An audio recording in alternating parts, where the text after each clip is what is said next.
Folks, I'm JG Coleman, online here as the Connecticut Angler, and I'd like to welcome you to the first installment of a series that I'm calling the Connecticut Trout Tour. Now, I've been fishing the Nutmeg State since I was a child, and after catching trout from waters all over, it occurred to me that it might be fun, informative, maybe even inspire other people to hit their local waters more often if I produced a series in which trout can be seen landed out of a broad range of brooks and rivers from one corner of the state to the next. So in each installment of this series, my minimum goal will be to demonstrate at least one trout being caught from the subject stream. On some days, I'm sure I'll get more. On other days, time constraints or conditions or lack of familiarity with the water might make landing even just one trout quite a challenge. As it is for all anglers, I never know what's in store for me, and so that's all part of the pursuit. For the first installment, I'm bringing you out to the Quinnipiac River in early June for some fly fishing. Now, I've been on this river for over a decade now, and there are a few things I can tell you for certain about it. One, it's an important urban fishery that offers folks in the greater Meriden area a great local place to come and make good on their license fee, and that's important. Two, it's stocked very, very heavily and hit very, very hard in the first several weeks after opening day. Finally, number three, there are more trout that hang around in these waters after May than the casual angler tends to realize, but they're generally a bit more challenging to target since it's the smarter, more cautious fish that are left over after the early season bonanza. But enough talking, let's get out on the river and see what we can turn up.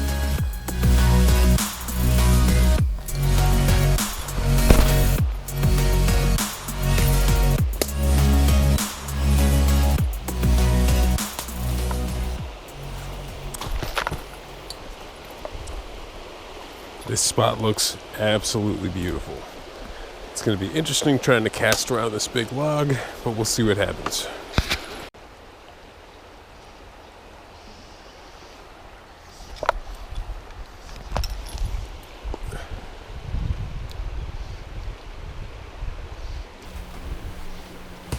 It's about this time I realized I probably should have mentioned what exactly I was fishing with. Here I'm tossing a number 6 woolly bugger. And throughout this session of fishing, I've been alternating between a black woolly bugger and an olive woolly bugger. Both very useful colors.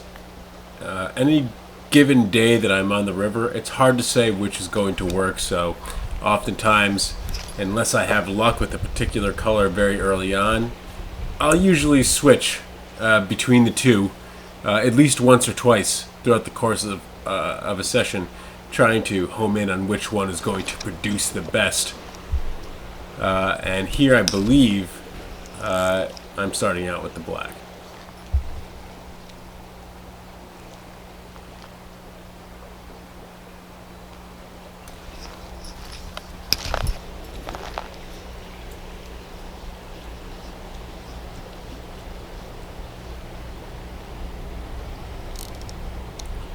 Well, no luck here, so time to move on to the next spot.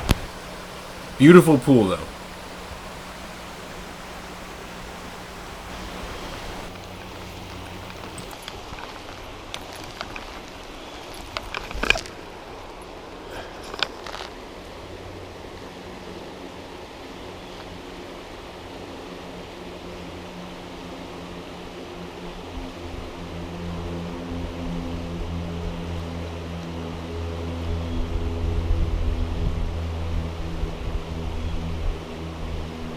Now you'll notice that what I'm doing here is casting upstream, stripping the streamer pretty quickly, and then about the time that it is straight ahead of me, I'm just letting it dead drift with a twitch here or there.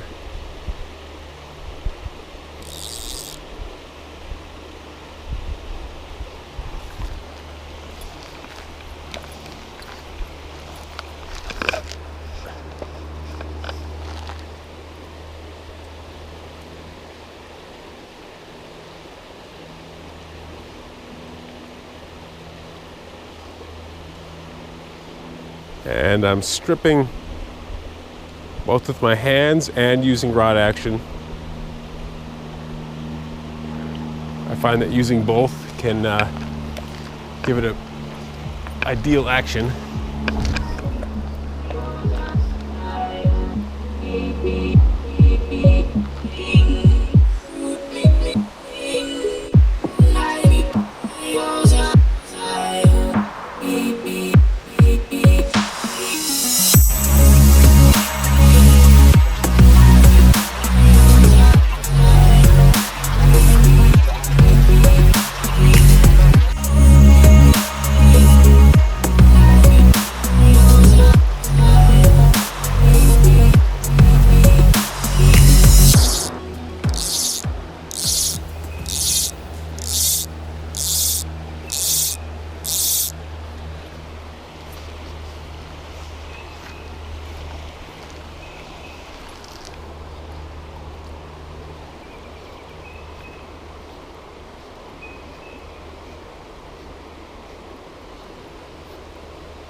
There we go.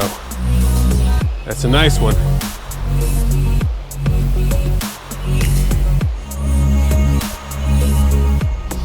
And he does not want to come up.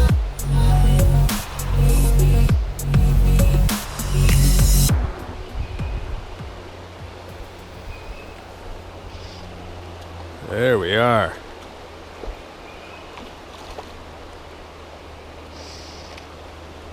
Looks like a nice little brookie here.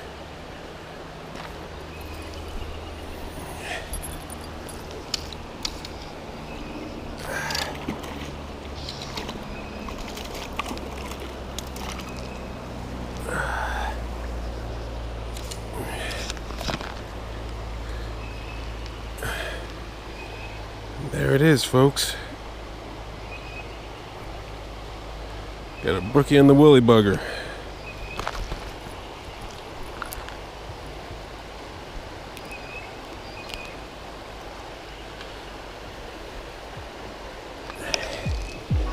And, oh, jeez. Well, not an ideal release, but it wasn't a very long fight. And he didn't seem phased at all, so I think we're good.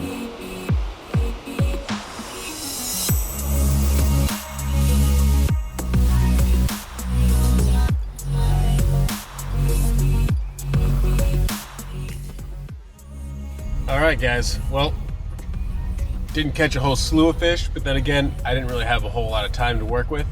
We did nab that nice brookie, and I would be willing to bet that if I really had the time to really pick apart the rapids here in the Quinnipiac and go a little bit further upstream and really work these areas a little bit more. And for that matter, if I had my waders, because again, I didn't have a lot of time, so I didn't throw the waders on. I'm wearing jeans. If I could have waded in there and really picked apart all the little spots that I went to, there's really not a question in my mind that there were more fish there just waiting for us. But I'm happy with that brookie, with a pretty small amount of time invested. And the next time that I have a fly rod in my hand, I will be in Central Vermont, and I'm going to be taking you guys along. See you there.